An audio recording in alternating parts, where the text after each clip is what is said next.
Bonjour à tous, soyez les bienvenus. Est-ce que vous allez bien? Vous êtes heureux d'être là? Amen. Nous aussi, on est heureux d'être là parce qu'on va célébrer ensemble le nom de Jésus. Jésus est présent au milieu de nous et on veut ce matin l'acclamer, le louer, l'adorer, le célébrer pour tout ce qu'il est pour nous, tout ce qu'il a fait. Et le Seigneur règne. C'est avec ce premier chant qu'on va commencer. On veut profiter aussi de cette occasion pour saluer nos amis internautes. Que Dieu vous bénisse au travers de ces moments de retransmission et qu'on puisse tous ensemble se faire du bien dans la présence de Dieu. Je vous propose de vous lever, si vous pouvez, si vous voulez, pour célébrer Dieu et chanter ce chant « Le Seigneur règne ». Amen.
Règne ce matin et c'est ce qui nous met dans la joie, dans la présence de Dieu. Et il y a tellement de joie. Alors ce matin, vraiment, que nos cœurs débordent, explosent de joie devant Dieu. Amen. Dans la présence de Dieu, il y a tant de joie.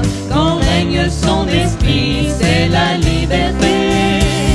Il a dans ses mains tout ce qu'il me faut pour demain. Dans la maison de Dieu, je suis bien. Dans la présence de Dieu, il y a tant de joie. Quand règne son esprit, c'est la liberté. Il a dans ses mains tout ce qu'il me faut pour demain. Dans la maison de Dieu, je suis bien. Dans la présence de Dieu, il y a tant de joie. Quand règne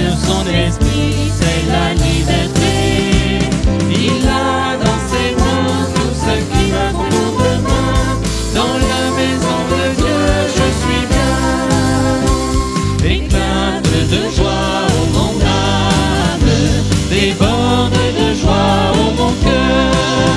La présence du Seigneur, c'est la source du bonheur. Éclate, déborde de joie, oh mon cœur. Éclate de joie, oh mon âme, déborde de joie, oh mon cœur. La présence du Seigneur, c'est la source du bonheur. Éclate, déborde de joie, oh mon cœur. Éclate de joie, oh mon âme, déborde de joie, oh mon cœur. La présence du Seigneur, c'est la source du bonheur. Éclate, déborde de joie, oh mon cœur. Amen. Je suis dans la joie ce matin parce que Jésus m'a sauvé, Jésus m'a racheté. C'est un grand miracle, un grand mystère pour ma vie. Et ce chant nous dit, Dieu, quel amour pour moi. Tu étais patient, j'ai pas tout compris. Mais en tout cas, tu m'as trouvé, tu m'as sauvé, tu m'as racheté ce matin. Vraiment, je veux te louer de tout mon cœur. Amen.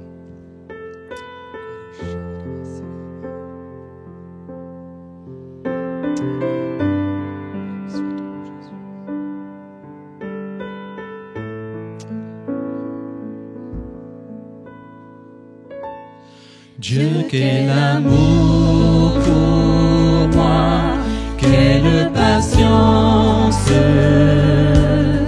tu as conduit vers toi mon ignorance. Comment pouvais-je alors saisir ce que ton cœur voulait m'offrir,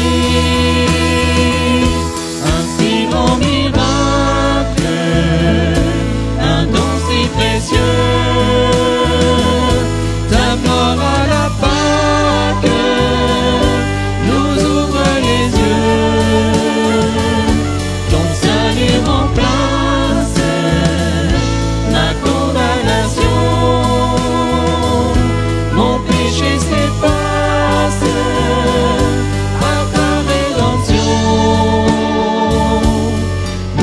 Sois-tu,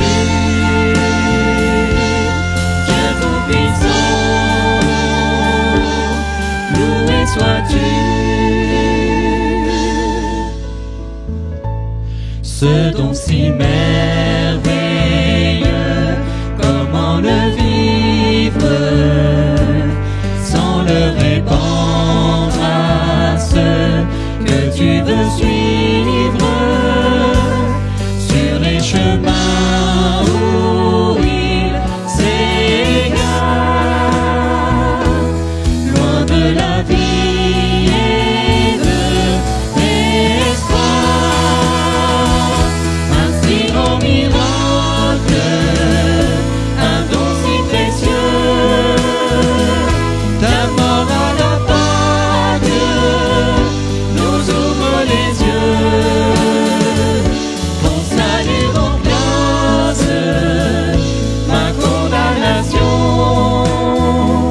Mon péché s'efface par la rédemption. Loué sois-tu, Dieu Tout-Puissant. Loué sois-tu. Loué soit Jésus pour ce sacrifice à la croix qu'on va justement commémorer au travers du repas de la Cène. Nos frères vont pouvoir s'approcher. Et on va chanter la grandeur, la puissance, la magnificence de Jésus qui a donné son sang pour moi à la croix, alors que ceux dont la vie est en règle avec Dieu puissent rester debout pour participer au repas de la Cène pendant qu'on chante ce chant, ce nom si merveilleux. Amen.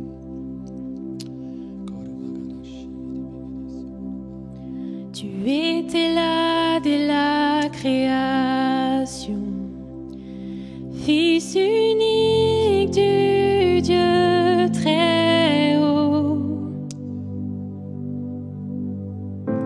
Les mystères de ta gloire révélés en toi, Christ, notre Seigneur.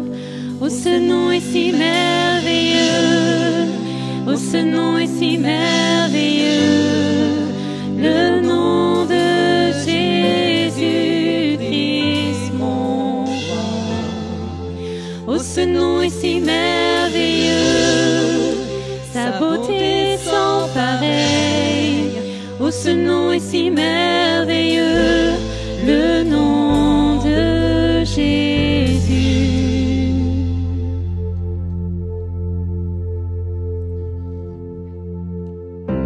Tu n'as pas voulu les cieux sans nous. Alors Jésus, tu es venu.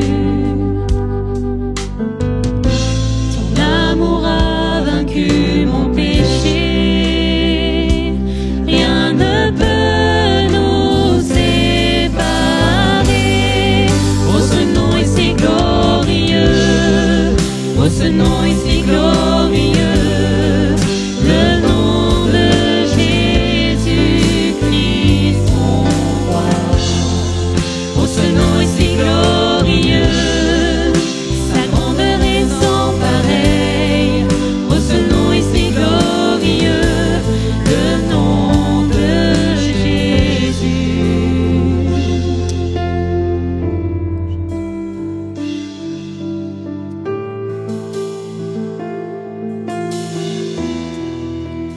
La terre a tremblé, le voile s'est déchiré, désarmant la mort et le péché. Les cieux chantent ta gloire, l'écho de ta victoire, car tu es le roi ressuscité. Tu es sans rival, tu es sans égal. Dieu, tu triomphes à tout jamais. À toi soit le règne, à toi soit la gloire, car ton nom surpasse tout autre nom. Oh, ce nom est victorieux, oh, ce nom est victorieux, le nom de Jésus-Christ, mon roi. Oh, ce nom est victorieux, sa puissance est sans pareil. Oh, ce nom est victorieux, le nom de Jésus. Tu es sans rival, tu es sans égal. Dieu, tu triomphes à tout jamais. À toi soit le règne, à toi soit la gloire. Ton nom surpasse tout autre nom. Oh, ce nom est victorieux, oh, ce nom est victorieux, le nom de Jésus-Christ, mon roi. Oh, ce nom est victorieux, sa puissance est sans pareil. Oh, ce nom est victorieux, le nom de Jésus. Oh, ce nom est victorieux, le nom de Jésus. Oh, ce nom est victorieux, le nom de Jésus. Alléluia, c'est le nom de Jésus que je veux célébrer ce matin, que je veux louer, adorer. Merci pour ton sacrifice à la croix pour mes péchés. Merci pour mon nom qui est inscrit dans le livre de vie. Je te bénis, je t'adore avec mes frères et sœurs ce matin. Alléluia, que toute la gloire te revienne, Jésus. Amen. On est très heureux d'être ensemble. Je vais demander à David de bien vouloir venir maintenant, puisque c'est David Guéblet qui va nous partager la bonne parole du Seigneur. Notre frère est en formation pastorale dans la ville de Saint-Germain-en-Laye, plus précisément dans l'Assemblée de Dieu de Saint-Germain-en-Laye. On est très content de l'avoir au milieu de nous. On lui fait un bon accueil, hein. Vraiment, on le bénit au nom de Jésus et il va nous bénir à travers le partage de la bonne parole de Dieu. Amen. Sois béni. Merci Daniel. Ça va, vous m'entendez bien ? Bonjour à vous tous. Deuxième culte. Moi, je ne suis pas habitué. Dans notre église, on ne fait qu'un culte parce qu'il n'y a pas assez de monde qui vient. Donc, un culte, ça suffit. Mais c'est bien, c'est une bonne nouvelle. Ça veut dire que le peuple de Dieu aime se rassembler, en tout cas ici à Rouen. Et ça fait plaisir à voir. Alors, vous avez les salutations de mon église à Saint-Germain. Donc, moi, ça fait 5 ans là que je suis en région parisienne. Est-ce que ça va? T'as rien, hein? Ça va? Ok, tu me fais signe, hein? N'hésite pas. Ça fait 5 ans que je suis en région parisienne. Je suis originaire sinon d'Orléans, à la base. Et Dieu m'a conduit en région parisienne, malgré le fait que je ne voulais pas. Je ne voulais pas voir de béton, moi, mais Dieu m'a fait grâce quand même. Il m'a mis dans le Vexin, donc à l'ouest parisien. Donc je suis bien quand même par la grâce de Dieu. Donc j'ai commencé le ministère à l'église de Puteaux, la Défense. Et maintenant je suis à Saint-Germain, une bonne église, bien vivante, qui aime Dieu. Je connais un petit peu Rouen. Alors ça fait 7 ans que je suis venu ici, j'étais de visite dans le public. Je connais un peu Rouen parce que j'ai aussi de la famille. Mais voilà, alors sans plus tarder, je vais rentrer dans le vif du sujet. Ce matin, je vais vous parler d'une thématique compliquée, qui n'est pas facile à prêcher. Et dans la parole de Dieu, il y a des sujets faciles à lire, des passages faciles à lire, faciles à entendre, et d'autres un petit peu moins, qui sont plus faciles à écouter, plus difficiles à écouter, plus difficiles à prêcher. Et c'est bon de savoir aussi s'y arrêter. Il ne faut pas qu'on ait une lecture de la Bible avec des blancos, moi j'appelle, où on lit les bénis ceux et heureux ceux, et dès qu'il s'agit de remise en question, on passe. On saute les versets, on saute les chapitres. C'est bon de s'y arrêter. La parole de Dieu est une bonne parole remplie d'équilibre. Il y a ce qu'il faut pour nous, ce qu'il faut pour nous encourager quand nous sommes dans la tristesse, dans la difficulté, et ce qu'il faut aussi pour savoir nous bousculer. Et la parole de Dieu est quelque chose qui est capable de nous bousculer, nous pousser dans nos retranchements. Alors, le sujet de ce matin, c'est la superficialité spirituelle. Et ma question, et nous allons y répondre ce matin, c'est qu'est-ce qu'un chrétien superficiel ? Qu'est-ce qui définit un chrétien superficiel ? Alors, avant de rentrer dans le sujet, on va définir le mot superficiel. C'est important de définir la signification des mots, sinon on ne sait pas de quoi on parle. Alors, la définition du Larousse pour le mot superficialité dit ceci: ce qui manque de profondeur, qui n'est que dans l'apparence. Ça va ? Bon, on a défini le terme. Maintenant, qu'est-ce que ça veut dire un chrétien qui manque de profondeur, qui n'est que dans l'apparence ? Et je vous invite du coup à prendre un texte dans Matthieu, l'évangile de Matthieu au chapitre 7, à partir du verset 21. Donc le texte va s'afficher, mais si vous avez vos Bibles, je vous invite aussi à prendre vos Bibles. Ça permet de voir le contexte. C'est toujours bien d'avoir sa Bible sur soi. Alors Matthieu chapitre 7, à partir du verset 21. Pour entrer dans le royaume des cieux, il ne suffit pas de me dire « Seigneur, Seigneur ». Il faut accomplir la volonté de mon Père céleste. Au jour du jugement, nombreux sont ceux qui me diront « Seigneur, Seigneur ». Nous avons prophétisé en ton nom, nous avons chassé des démons en ton nom, nous avons fait beaucoup de miracles en ton nom. Je leur déclarerai alors « Je ne vous ai jamais connu, allez-vous-en, vous qui pratiquez le mal ». C'est pourquoi celui qui écoute ce que je dis et qui l'applique ressemble à un homme sensé qui a bâti sa maison sur le roc. Il a plu à verse, les fleuves ont débordé, les vents ont soufflé avec violence. Ils se sont déchaînés contre cette maison, elle ne s'est pas effondrée, car ses fondations reposaient sur le roc. Mais celui qui écoute mes paroles sans faire ce que je dis ressemble à un homme assez fou pour construire sa maison sur le sable. Il a plu à verse, les fleuves ont débordé, les vents ont soufflé avec violence. Ils se sont déchaînés contre cette maison, elle s'est effondrée et sa ruine a été complète. Et on arrête ici notre lecture. Amen. Merci Père encore mon Dieu pour ta parole ce matin.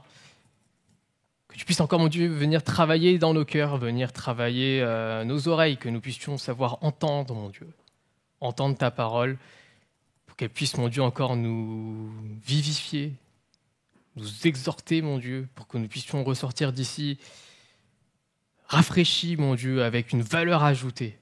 Merci encore mon Dieu, parce que par ton esprit, tu vas passer dans les rangs mon Dieu, et tu vas ouvrir nos oreilles. Que ton amour mon Dieu puisse se déverser dans nos cœurs, toi le Dieu qui nous aime. Amen. Alors ici, nous sommes dans le Sermon sur la montagne.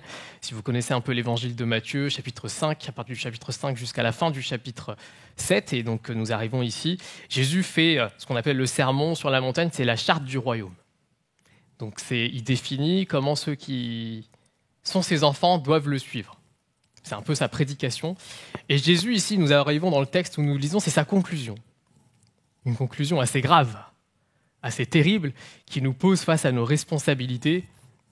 Qu'est-ce que nous devons faire, finalement, suite à ce que Jésus a dit ?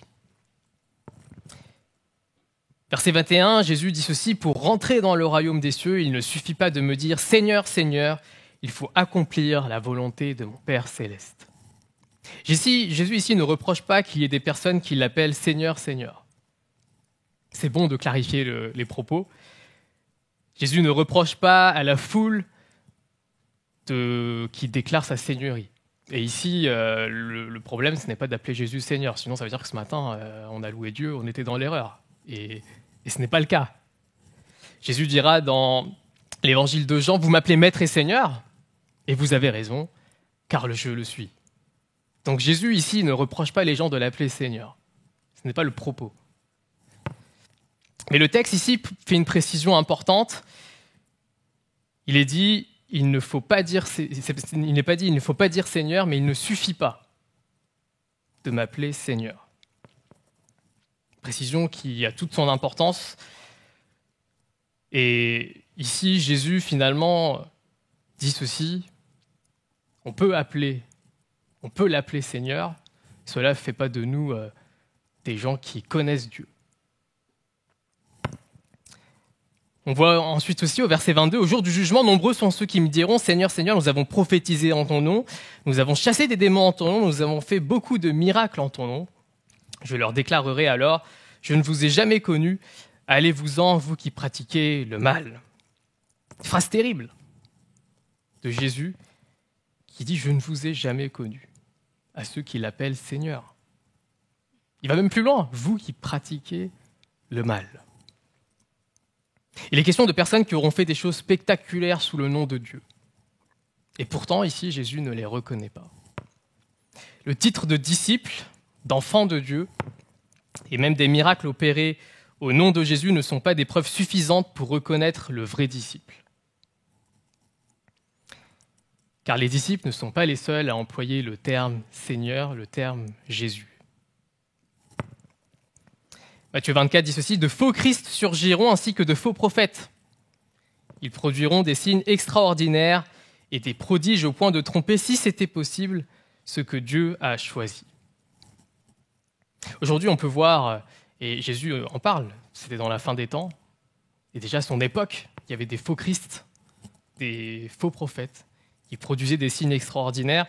Et aujourd'hui, les temps n'ont pas changé. Le phénomène Covid nous pousse aussi à voir des prédications, des hommes sur Internet, sur YouTube. Et tout n'est pas bon sur Internet. Ça ne veut pas dire que tout est mauvais. Il y a des nuances dans la vie.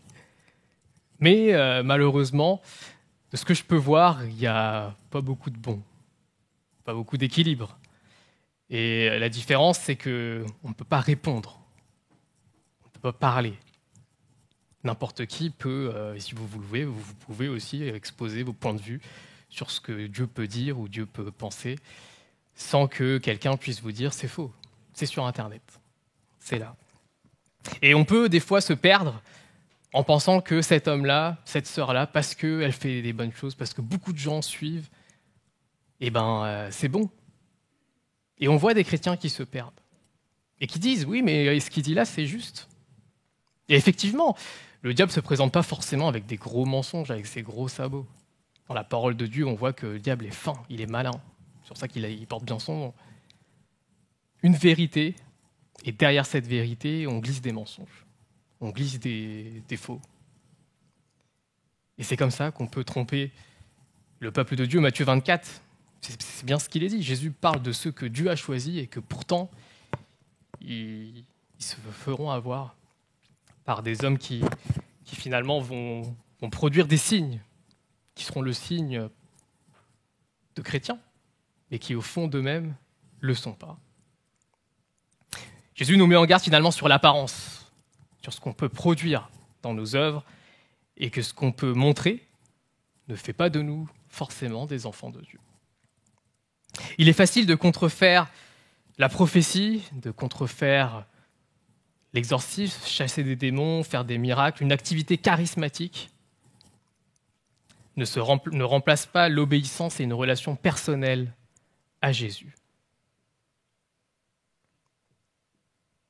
C'est la relation personnelle qui fait le chrétien, pas ce qu'on peut voir, ce qui frappe l'œil.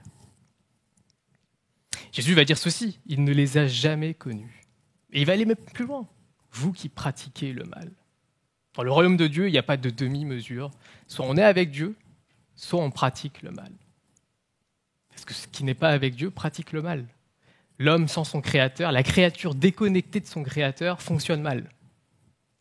C'est le péché qui abonde. Et Paul va dire, là où le péché a abondé, la grâce a surabondé. Et ça vient d'un homme, Paul, c'est pas un saint Paul, hein. L'homme qui a commencé à tuer les chrétiens, persécution. Mais sur le chemin de Damas, Dieu va frapper cet homme de son amour. Et cet homme va comprendre cette phrase. Là où le péché a abondé, la grâce a surabondé. Dans Jacques, il est dit ceci, tu crois qu'il n'y a qu'un seul Dieu, c'est bien. Mais les démons aussi le croient. Les démons aussi croient que Jésus est Seigneur. Ils ne nient pas ça. Ça ne fait pas pour autant d'eux des enfants de Dieu.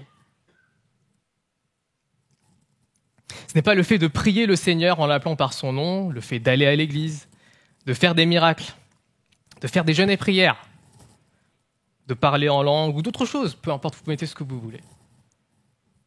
C'est des choses qui ne sont pas mauvaises pourtant. Ce sont des bonnes choses. Et là, ce matin, je ne vous dis pas, il ne faut pas venir à l'église. Ne déformez pas mes propos. Après, mon pauvre Daniel, il va devoir vous récupérer. Ce n'est pas ce que je dis. Je dis juste que faire tout cela, c'est pas mauvais certes, mais ça ne fait pas de nous des chrétiens. Si tu penses ce matin que pour calmer ta conscience, ça te fait de toi de quelqu'un de bien, tu te trompes.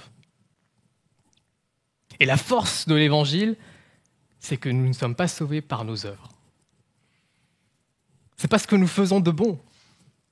Parce que sinon, la grâce de Dieu serait injuste. Non, Dieu nous a tous sauvés juste parce que c'est gratuit, c'est sa grâce. On l'a accepté, puis c'est tout. Ce qu'on peut faire ou pas nous édifie, nous, et nous fait du bien à nous, mais ne rentre pas en compte dans le salut. Alors une fois qu'on a dit ça, une fois qu'on a dit que c'est pas l'apparence qui fait que nous sommes chrétiens, et c'est pas le fait de voir ce que les gens peuvent faire qui font de nous des chrétiens, la question demeure. Qu'est-ce qui fait le disciple ? Qu'est-ce qui fait la différence entre un vrai disciple, entre un vrai chrétien et un faux chrétien ? Et ce matin, avant de continuer, je parle à vous, à toi qui es assis sur ta chaise et pas à ton voisin. Donc ne pense pas dans ta tête, c'est vrai que ce frère-là, cette sœur-là, elle fait comme ça, est-ce qu'il est vraiment chrétien, lui ? Il vient souvent à l'église, il prie comme ça, mais je pense que dans sa vie, il est pas clair. Laisse Dieu faire son juge, c'est Dieu qui jugera chacun d'entre nous. Toi, occupe-toi de ta vie. Chacun sa vie. Ne soyons pas dans le jugement par rapport à l'autre. Alors Jésus va donner une réponse, la différence entre le vrai chrétien et le faux chrétien. Le vrai disciple, celui qui a vraiment connu Dieu, et celui qui ne le connaît pas, et il va apporter cette réponse dans la suite du texte, et il va donner un exemple. Jésus aime bien donner des exemples. Ce n'est pas quelqu'un qui parle de manière inintelligible, avec des propos compliqués, il donne des images. Et il va donner l'exemple d'un homme sensé et d'un homme fou. Ces deux hommes ont bâti une maison, et ils ont des points communs. Et on va commencer par les points communs.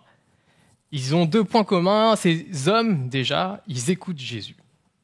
L'homme sage écoute Jésus, et l'homme fou, il écoute Jésus. L'homme fou, il n'est pas celui qui n'écoute pas Jésus. Non, il écoute Jésus. Et quand Jésus s'adresse ici à la foule, il ne dit pas, il y a ceux qui m'écoutent et ceux qui ne m'écoutent pas. Non, il l'écoute tous. Et les deux, du coup, écoutent. Le problème, ce n'est pas un problème d'écoute. Deuxième point commun, c'est que les deux vont traverser exactement la même épreuve. Les mêmes flots, les mêmes torrents vont s'abattre sur leur maison. Et ça nous parle. Ça nous rappelle à nous que ce n'est pas parce que nous sommes chrétiens, enfants de Dieu, que les épreuves varient, qu'elles changent, qu'elles sont moindres, que le soleil est bleu à l'horizon et nous continuerons comme ça notre vie. Non, non, pas du tout. La vie, et vous le savez, apporte son lot de souffrances, son lot d'épreuves. Et le fait de croire en Dieu n'enlève pas cela. Jésus ici ne promet pas la belle vie, non, mais il promet d'être là dans les épreuves. C'est la différence. Les souffrances sinon sont les mêmes. Elles font partie du lot de l'homme sur terre.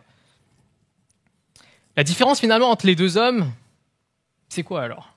Une fois qu'on a vu les points communs, on voit que les deux écoutent Jésus, que les deux vont traverser la même épreuve. La différence finalement fondamentale ici, c'est qu'il y en a un qui écoute et qui va mettre en pratique, et l'autre qui écoute aussi, mais qui ne met pas en pratique. La différence, c'est la mise en pratique.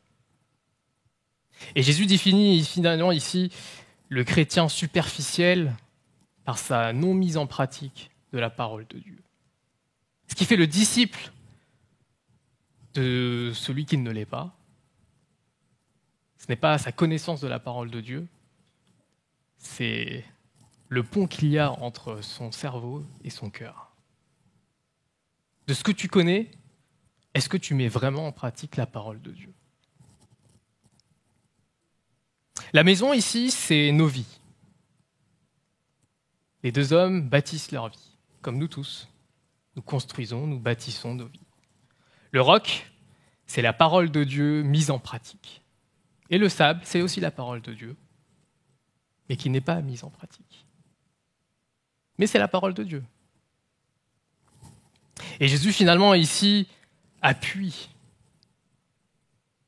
de manière claire et nette sur ceux qui connaissent le Seigneur et pour lesquels, dans leur vie, ça ne change rien.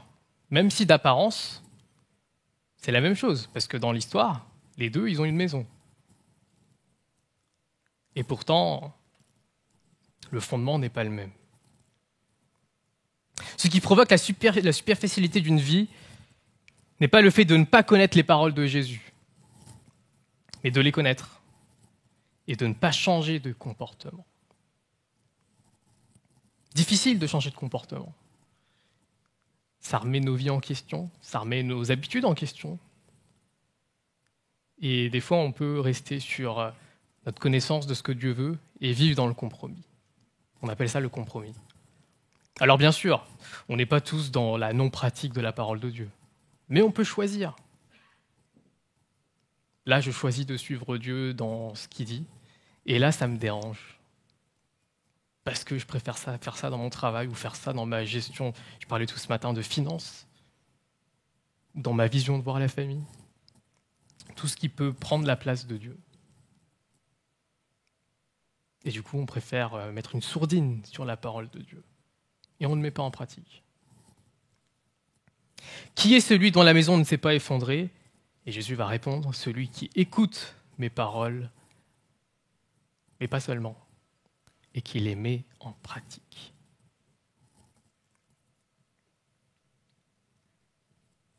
L'homme fou, il décide de bâtir une maison, il décide de bâtir sa vie, et il prend comme terrain du sable. Ce n'est pas un homme qui s'est trompé, qui s'est fait avoir par le propriétaire auquel il lui a vendu le terrain. Non, il savait que c'était du sable, et il a quand même bâti sa vie sur ce sable. Ce n'est pas une surprise pour lui. Non, il le sait très bien, et c'est pour ça qu'on l'appelle l'homme fou. Mais pourquoi cet homme il décide de bâtir sur le sable ? Parce qu'au final, il arrive à bâtir sur le sable. Ce n'est pas impossible. Jésus ne dit pas que sa maison s'est effondrée tout de suite, non. La maison est là, bien debout. Et quand on voit ces deux hommes, les deux hommes ont la même maison. Ça se trouve, même celui qui a bâti sur le sable, il a une plus belle maison que celui qui a bâti sur le roc. Et on pourrait se dire, ah lui, Dieu est avec lui. Mais ce n'est pas ça que Dieu voit. Dieu voit sur la mise en pratique. Ici, il n'est pas question du coup de celui qui n'a pas entendu parler de Jésus, non. C'est ceux qui ont bien entendu parler de Jésus, qui connaissent Dieu, mais qui ne mettent pas en pratique. Il y a un pasteur suisse qui dira ceci, bâtir sur le sable, C'est accueillir la volonté du Seigneur uniquement dans son intelligence, cette partie la plus abstraite de moi, tout en lui fermant sa conscience et en lui refusant l'acquiescement de la volonté. Il résume bien ce passage finalement. C'est facile d'entendre, c'est facile de savoir. Mais dans la mise en pratique, où est-ce qu'on en est? Qu'est-ce qu'on fait? Et Jésus, quand il s'adresse ici à la foule, il dit ceci au peuple: tout Israël n'est pas le peuple de Dieu. Le peuple croyait. Les Juifs pensaient et croyaient qu'être juif, c'est être circoncis, pratiquer les rites de la Torah, toutes les lois de l'Ancienne Alliance. Est-ce que c'était mauvais pour un juif? Non, c'était pas mauvais. Mais Jésus rappelle que ce n'est pas là l'essentiel. Et pour nous, c'est la même chose. On peut penser des fois comme cela, comme les Juifs de l'époque, que tout chrétien, c'est celui qui va à l'église, qui est présent à toutes les réunions, qui est impliqué. Est-ce que c'est mauvais? Est-ce que c'est mauvais? Non, c'est pas mauvais. Votre but, c'est pas de fuir l'église. C'était pas mon propos ce matin. C'est bien, mais ce n'est pas l'essentiel. Ce n'est pas ça qui fera de vous des enfants de Dieu. Le chrétien, c'est celui qui est après avoir accepté Jésus. Et c'est dans cet ordre-là que ça fonctionne. Celui qui est après avoir accepté Jésus l'écoute et met en pratique. Il écoute, il entend et il met en pratique. Ce chrétien-là, naturellement, il va aller à l'église, il va prier, il va lire sa Bible, il va être assidu. Il va produire ce qu'on appelle le fruit de l'esprit. Pas parce que c'est la norme. Pas parce qu'il sait que le chrétien il doit faire comme ça. Ou qu'il voit que le chrétien il doit faire comme ça. Non, parce qu'il aime Dieu. Et pourquoi il aime Dieu? Parce que Dieu l'a aimé en premier. Il a vu l'amour de Dieu à son égard. Et parce qu'il a vu l'amour de Dieu à son égard, il sait qu'il ne peut pas vivre dans le compromis. Parce que Dieu a payé pour lui le plus grand prix. Et le plus grand prix, c'est quoi? C'est qu'un Dieu créateur, maître de tout, s'incarne sur terre en Jésus-Christ. Se fait homme. C'est une folie, c'est complètement fou. D'ailleurs, les musulmans et d'autres religions nient ça. Pourquoi? Pas parce que Jésus les dérange, mais parce qu'un Dieu qui se fait homme avec les limitations d'un homme, c'est complètement insensé. Et pourtant, Dieu nous a tellement aimés que sa venue sur terre déjà symbolise son amour. Et Dieu ira jusqu'à donner sa propre vie, le sang d'un innocent, pour les fautes de tous, nos fautes à nous. Et le chrétien sait cela. Il a conscience de cela, et parce qu'il a conscience de cela, il a conscience de l'amour de Dieu, et que Dieu veut son bien, il va pratiquer, il va mettre en pratique ses commandements. Il va savoir aussi qu'il est faillible. Et ce matin, nous sommes faillibles. Et ce n'est pas parce que nous sommes chrétiens que nous sommes parfaits. Des fois, on le pense, c'est faux. On est chrétiens et nous faisons aussi des erreurs, nous péchons. Mais nous savons, en tant qu'enfants de Dieu, que Dieu est capable de nous relever, qui nous aide. Dieu ne nous dit pas « mets en pratique ma parole et tu vas souffrir, tu vas galérer, ça va être dur, moi je ne serai pas là. » Non, Dieu nous promet d'être là, de nous soutenir. Le diable, lui, qu'est-ce qu'il va faire? La culpabilité. Son arme favorite. Tu es chrétien? Ah bah, pourquoi tu fais comme ça alors? Tu te dis chrétien, regarde. Et pourtant, Dieu sait de quoi nous sommes faits. Il sait que nous sommes faibles. Et dans sa grâce, il nous accompagne. C'est ce qu'il nous promet, de nous accompagner. Le but, c'est d'avancer avec Dieu. Alors du coup, ça ne marche que dans un sens. Le chrétien, il écoute, il met en pratique, et de cela va découler toutes les œuvres bonnes que produit un enfant de Dieu. Mais ça va que dans ce sens-là. Le chrétien, c'est pas celui qui, parce qu'on voit qu'il prie, il est assidu aux réunions, on se dit « Ah bah lui, il est chrétien ». Non, c'est que dans l'autre sens. Et ce sens-là, il nous gêne pour nous. Parce qu'on ne peut pas savoir au final qui est enfant de Dieu ou pas. On voit que ce qu'on voit. Mais c'est Dieu qui juge les cœurs. Nous, on peut voir ce qu'on voit, et on fait confiance, et on dit, lui, il aime Dieu. On a raison, il ne faut pas qu'on soit parano. Ce n'est pas notre but de juger les autres. Nous, on doit aimer les autres. Dieu, lui, après, fait son œuvre. On peut du coup faire des fois toutes les conséquences sans écouter et mettre en pratique dans sa vie. Et cela a un nom, on appelle cela de la religiosité. À l'époque de Jésus, déjà, ça existait. C'était le légalisme des chefs religieux, des hommes qui connaissaient la parole de Dieu. Les chefs religieux, le problème, ce n'était pas qu'ils ne connaissaient pas la parole de Dieu, ils la connaissaient, c'était eux les mieux placés pour connaître la parole de Dieu.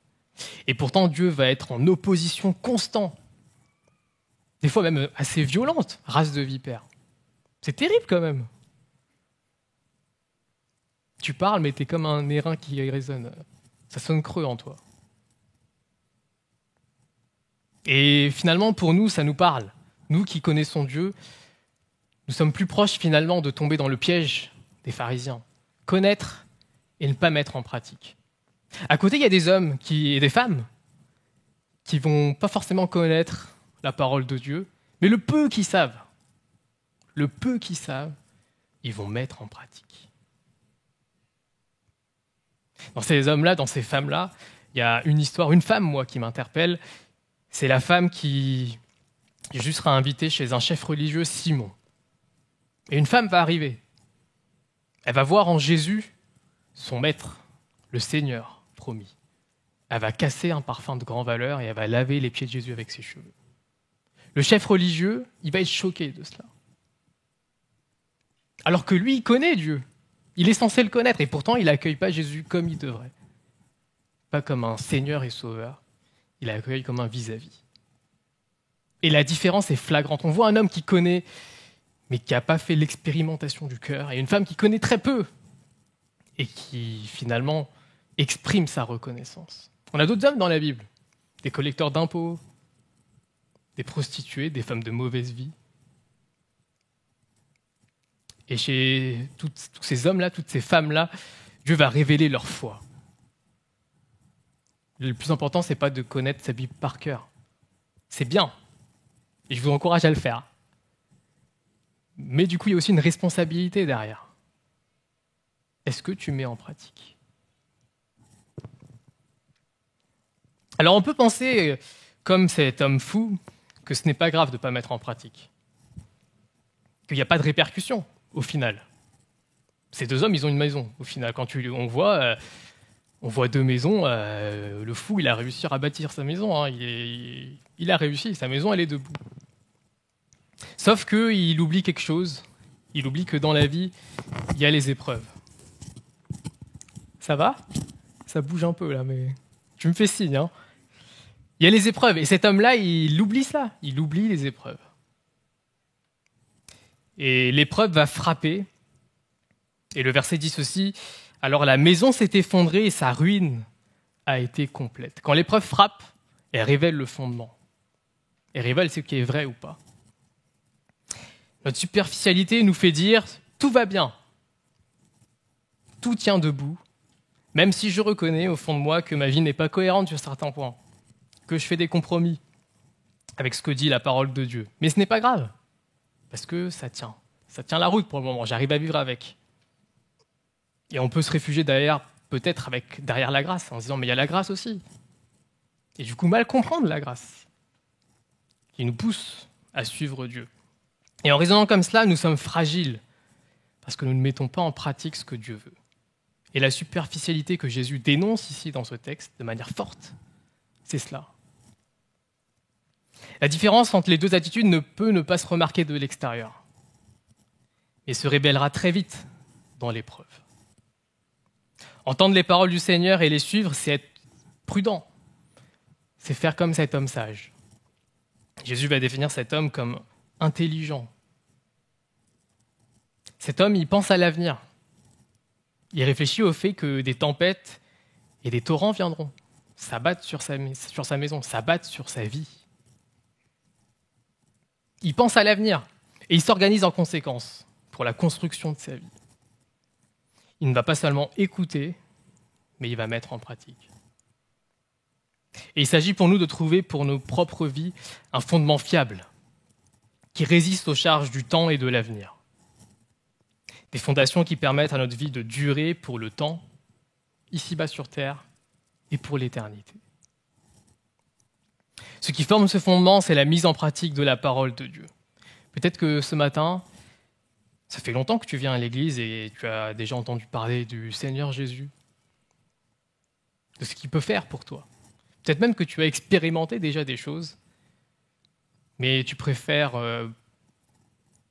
faire ta propre soupe, prendre ce qu'il y a à prendre et mener quand même ta propre vie parce que voilà, ça t'obligera à mettre des choses en règle. Mais Dieu te dit ce matin de mettre sa parole en pratique. Tu ne seras pas déçu. Peut-être que sinon ça fait des années que tu connais Dieu. Tu te dis chrétien, que tu connais sa parole, mais que tu fais semblant. Où il y a des aspects de ta vie, tu es dans le paraître. Et tu sais pourtant que tu ne mets pas en pratique ce que Dieu veut, mais du coup, d'autres choses passent avant. Le compromis, ça peut être par rapport au succès professionnel, la santé, la richesse, la vie sentimentale, la famille. Des choses en soi qui ne sont pas bonnes, qui sont bonnes plutôt. Je dis le contraire de ce que je veux dire, oula. Qui sont bonnes, mais qui peuvent devenir mauvaises si nous mettons tous nos espoirs dedans. Je racontais ce matin l'histoire d'un frère d'une famille que j'ai suivi cette année, et le Covid est passé par là. Année particulière, cette année, où l'épreuve Covid est là. Ce frère a perdu son épouse. Il était marié depuis 1 an. Et il avait déjà eu un enfant avant, et ils ont 2 enfants. Il a 2 enfants, du coup, et il se retrouve tout seul avec 2 enfants. Terrible. Et sa femme est décédée en donnant la vie. Et ce frère-là, du coup, il y a une souffrance qui était là, et logique et normale. Mais depuis 1 an maintenant, cette souffrance s'est transformée en colère. Colère contre Dieu. En disant pourquoi. Et on peut entendre ce pourquoi. Par contre, cet homme-là, du coup, a placé tout dans sa famille. Aujourd'hui, cet homme-là, il ne vient plus à l'église. Il a renié Dieu. Il ne veut plus en entendre parler. Pourquoi ? Parce que sa famille est passée avant tout. Et il ne faut pas que nous oublions, nous, êtres humains ici-bas sur Terre, que ce que nous avons est passager. Nous ne maîtrisons rien. Ni nos biens, ni nos familles. Rien d'ici-bas. Même nos vies, nous ne la maîtrisons pas. On peut mourir tout à l'heure en traversant la route. On ne maîtrise strictement rien. Ce Covid, il a un mérite, c'est qu'il nous rappelle que nous ne maîtrisons rien du tout. Que Dieu seul est au contrôle. Lui, il ne panique pas. Hein. Et nous, des fois, dans nos sociétés où on est un peu dans le confort, on peut avoir oublié que finalement, nous sommes fragiles. Et Dieu dit ceci, mets-moi à la première place, mets en pratique mes commandements. Voici, je me tiens à la porte et je frappe. Si quelqu'un entend ma voix et qu'il ouvre la porte, j'entrerai chez lui, je souperai avec lui et lui avec moi. Si quelqu'un entend ma voix et qu'il ouvre la porte, Dieu n'est pas celui qui va fracasser la porte. Ce n'est pas le GIGN, Jésus. Il dit, tu m'as entendu ? Demain, je passe à 10h. Non, il nous laisse libres d'ouvrir la porte, de le recevoir ou pas. Et on peut passer des fois nos vies à écouter et du coup à bâtir sur le sable, sans mise en pratique. Que cela puisse se graver profondément dans nos cœurs. Entendre la voix du Seigneur est une chose, lui ouvrir la porte en est une autre. La bénédiction qui suit celui qui ouvre la porte et qui met en pratique, elle est incommensurable. C'est la vie éternelle que Dieu promet. Ici-bas peut être difficile. On peut passer des années très compliquées. Pourtant, Dieu nous promet l'au-delà avec lui. Dans la Bible, il y a des hommes... C'est bien parce que la Bible, c'est pas des hommes super-héros. C'est des hommes faillibles. À part Jésus, les autres, ils sont tous faillibles. Et il y a un homme, c'est Job. Job, j'aime bien son histoire parce que c'est un homme qui n'a rien demandé à personne, fidèle à Dieu. Mais il est décrit comme juste. Et pourtant, le malheur va s'abattre sur la vie de cet homme. Est-ce que c'est parce qu'il a péché ? Rien à voir. Souvent, on aime bien résumer ça. C'est pas vrai. Cet homme-là, il a perdu, je disais tout à l'heure, ce frère-là, il a perdu son enfant, sa femme plutôt. Est-ce que c'est parce qu'il a péché ? Rien à voir. C'est comme ça. On n'a pas de réponse au mal. Dieu ne nous donne pas de réponse au mal. C'est sa sagesse. C'est lui qui fait ce qu'il veut. Et pourtant, Job, il va tout perdre lui aussi. Ses biens, ses enfants, son épouse. Et Job va être dans une détresse. Il va crier à Dieu. Il va crier à Dieu. Il va maudire le jour de sa naissance en parlant à Dieu. Il va même vouloir mettre fin à ses jours. Il va demander à Dieu, si tu es là, mets fin à mes jours. À quoi ça sert que je vive ? Mais cet homme-là, il aura une force. C'est que toutes ses craintes et ses émotions, il ne les exprime pas à ses voisins. Il les crie à son Créateur. Et rien que ça montre que c'est un homme fragile, blessé, et que le fil reste là. Même s'il reste fragile, ce fil, il crie tout à son Créateur. Et Dieu ne va pas lui répondre pourquoi ça lui est arrivé. Mais Dieu va reconnaître Job à la fin, comme quelqu'un de juste. Et Dieu va le bénir d'ailleurs après. Et Dieu ne le bénit pas, souvent on pense ça, Dieu ne le bénit pas parce qu'il a été fidèle ou parce que non. Dieu le bénit pour la même raison qu'il a accordé les épreuves, on ne sait pas. C'est la sagesse de Dieu. Et Job, c'est ça, le livre de Job, la sagesse de Dieu. Les épreuves arrivent, on ne sait pas pourquoi. Les bénédictions arrivent, pas parce que Job l'a mérité, non, on ne sait pas. Mais on voit un homme qui fait confiance en cette sagesse de Dieu. Et Job a su tenir bon, pourquoi ? Parce que quand les épreuves étaient absentes, il a su mettre en pratique la parole de Dieu. C'est quand tout va bien, quand nous sommes en période de paix, qu'il faut savoir affermir sa foi. Quand la tempête arrive, c'est trop tard. Celui qui bâtit sa maison sur le roc, il n'est pas dit que sa maison ne va pas trembler.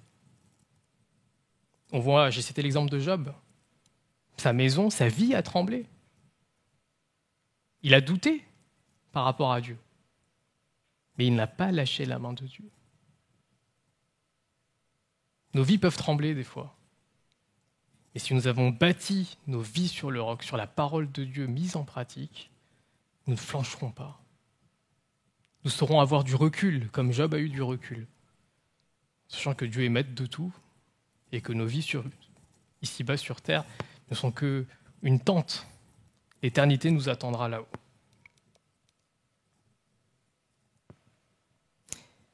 Je conclurai avec un exemple qui ressemble un peu à l'histoire de Jésus. C'est les Allemands qui avaient une colonie, la Namibie. Et fin 18e, les Allemands ont bâti 2 villes en Namibie, Kolmanskop, une ville bâtie dans le désert. Plein désert de Namibie. Les Allemands ont bâti une ville. C'est même plus une maison, c'est une ville. Et ils ont eu une raison. Ils ont eu une raison, les Allemands, de bâtir une ville dans le désert, parce qu'il y avait des mines de diamants. Et l'appât du gain a fait que les Allemands se sont dit on va construire à côté pour exploiter les mines de diamants. Raison logique, on pourrait dire. Kolmanskop, du coup, a été prospère, riche. À côté, les Allemands ont bâti une autre ville, Lüderitz, un village de pêcheurs. Il n'y avait pas de mines. Et quand on regardait les 2 villes, quand on arrivait en Namibie, il y avait Kolmanskop, la Dubaï de l'époque, et Lüderitz, le petit village de pêcheurs. Ça ne donnait pas très envie. D'ailleurs, Lüderitz, quand vous tapez la photo, ça ne donne toujours pas très envie.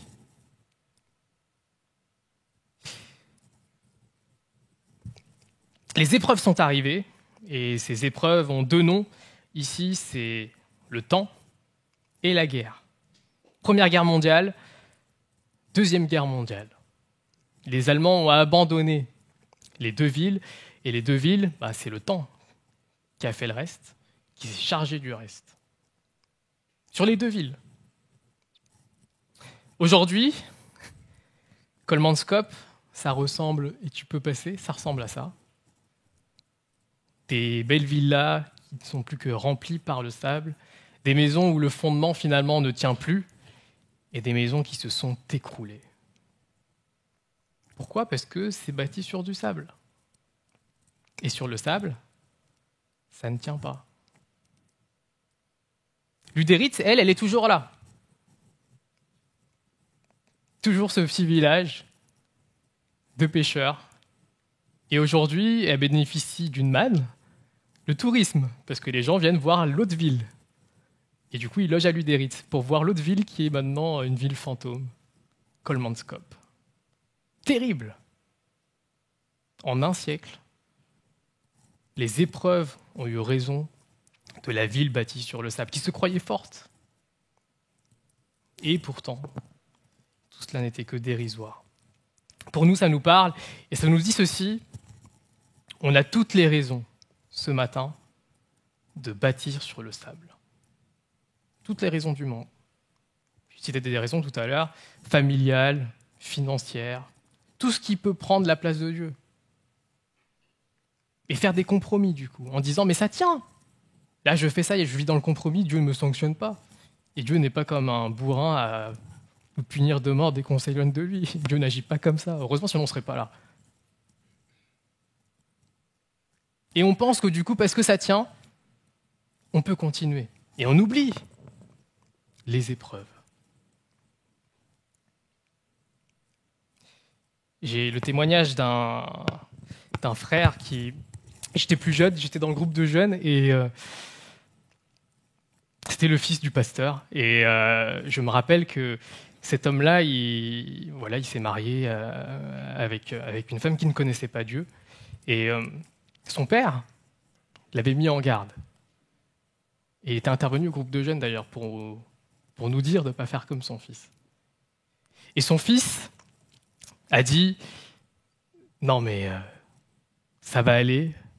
Même si après, elle retourne dans le monde, parce qu'après elle a pris son baptême, et elle a dit, mais même si ça tourne mal, je saurai l'affronter.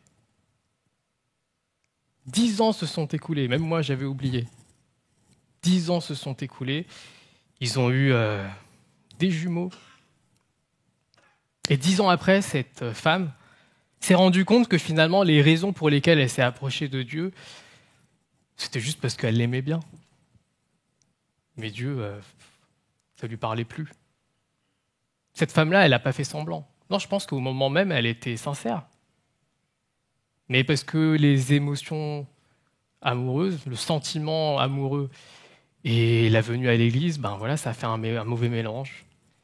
Et 10 ans après, elle se rend compte de ça et elle demande le divorce. Ce frère en question, je me rappelle, il a été chamboulé. Et il n'est plus venu à l'église. Il a accusé Dieu. Alors que je me rappelle, moi, 10 ans avant, ce qu'il avait dit devant tout le groupe de jeunes, il y avait son père qui était là. Je tiendrai bon. Mais l'épreuve, il ne l'a pas vu venir. 10 ans après. Pourquoi ? Manque de sagesse. Il n'a pas mis en pratique la parole de Dieu, c'est mis à quelqu'un qui ne connaissait pas Dieu. Mauvais mélange explosif. Et du coup, on peut se rassurer. Je connais certains qui diraient « Oui, mais moi, j'ai fait ça et ça a marché. » Mais ce n'est pas parce que ça a marché que ce qui a été fait était bon. Dans la vie, il y a aussi la grâce de Dieu qui agit. Mais cette grâce-là ne nous implique pas à dire que ce qu'on fait, c'est des bons choix ou des mauvais choix. Plutôt des bons choix, dans le cas-là. Ce que nous devons faire, nous, c'est mettre en pratique la parole de Dieu, dans tous les aspects de nos vies. Que Dieu puisse être le centre, et ayons le courage, finalement, de le mettre au centre. Mettons en pratique sa parole, et Dieu fera le reste. Amen. Je vais lire un dernier passage dans Jacques, qui résume finalement le message de ce matin. Jacques chapitre 1, accueillez avec humilité la parole que Dieu plante dans votre cœur, car elle a le pouvoir de vous sauver. Ne vous faites pas des illusions sur vous-même en vous contentant d'écouter la parole de Dieu. C'est vivre dans l'illusion, c'est ce que dit Jacques ici. Mettez-la en pratique, Car celui qui écoute la parole sans la mettre en pratique ressemble à un homme qui se regarde dans un miroir, et Jacques utilise encore une image, et se voit tel qu'il est. Après s'être regardé, il s'en va et oublie aussitôt comment il est.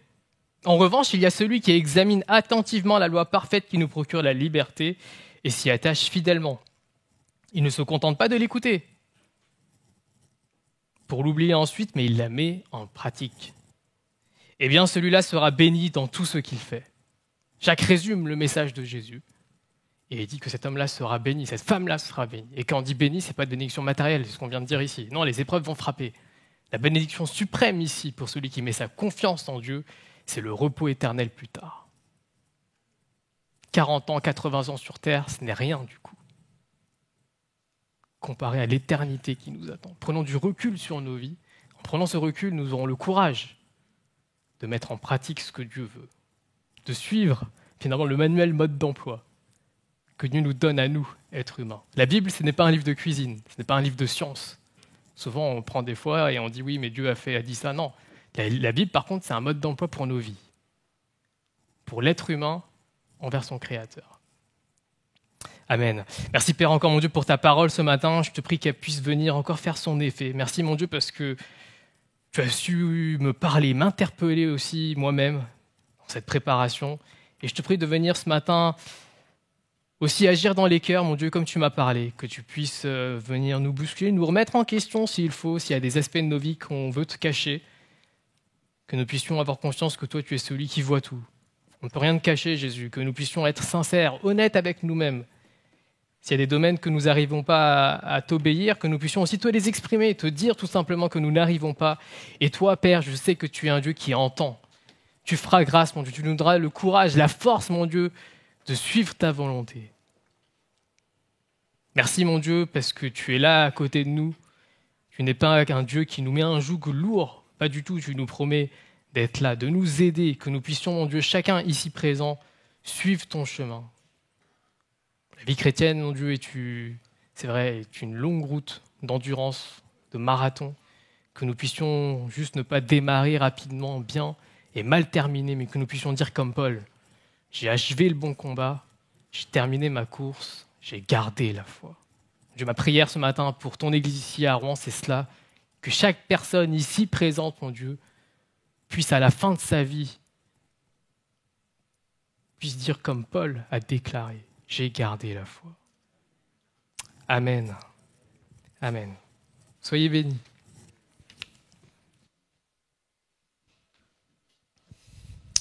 Gloire à Dieu. Merci Seigneur pour sa parole qui fait du bien au cœur et qui nous rappelle ces choses essentielles. Voilà, on va bientôt se séparer, notre culte va prendre fin, mais avant on va prendre un dernier chant qui proclame qu'en Jésus et en Jésus seul j'ai la vie. Amen. C'est sa grâce qui nous accompagne chaque jour. Et on va prendre ce chant avant de laisser la place pour quelques annonces. On souhaite un très bon dimanche, une bonne journée à nos amis internautes, que Dieu vous bénisse. Et on va chanter ce chant. Je vous propose de vous lever si vous voulez pour chanter ce chant. Je sais qu'en Jésus j'ai la vie. Amen.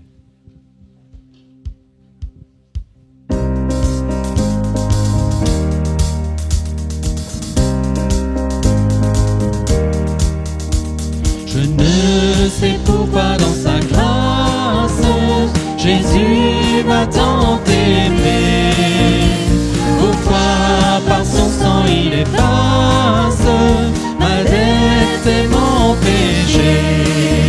Mais je sais qu'en lui j'ai la vie, il m'a sauvé dans son amour.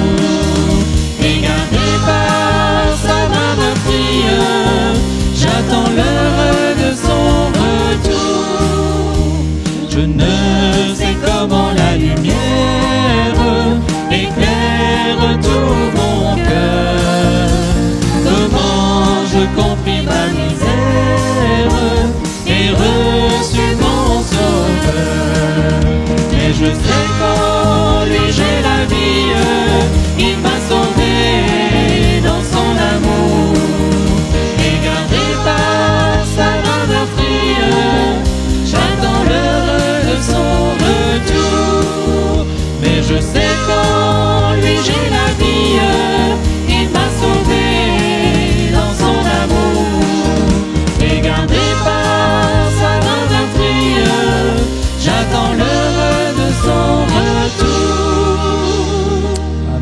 Dieu vous bénisse.